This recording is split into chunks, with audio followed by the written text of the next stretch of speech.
Kolbrin Bible, Book 6, Book of Morals and Precepts, Chapter 34, Truth. Much of the book is to develop your moral code.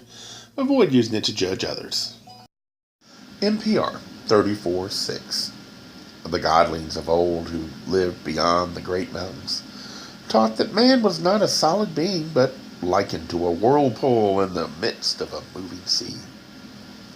They saw earth as a movement within a movement and life within life. And was not their wisdom greater than ours? NPR 34:7.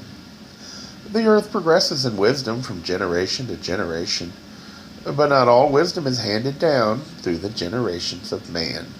There are losses as well as gains. NPR 34:8. Does the eye in the red alcove see things as does the mortal eye of man? Or are things different there at the window of truth? NPR 34:17. O majestic truth, what wickedness is wrought in your fair name. What pain you suffer at the mouths of hypocrites and deceivers, where so often a fragment of truth is built into the fabric of a great falsehood. We all have an expiration date, and while we can tell the young much, even place it in books or in today's world on the internet, what is heard will only be assigned importance if it can be tied with what they see, their experiences, and what they observe of you and your actions. There is a trinity here that will decide if knowledge passes untouched from one generation to the next. Words pass knowledge, but it is the least important since it can be misinterpreted.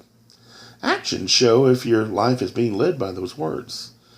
The person can see if your words and actions match. If not, you risk the knowledge being tossed away or twisted. The third is sometimes they lack the ability to understand the value in the knowledge. Not all are capable of learning from a book or from words. Sometimes lacking humility, they must learn from the consequences after they do the act. The young must be instructed.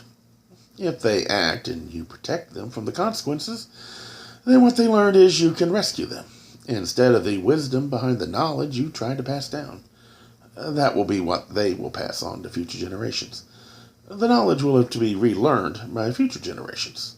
How long will depend on how many generations before God can instill humility back into humanity.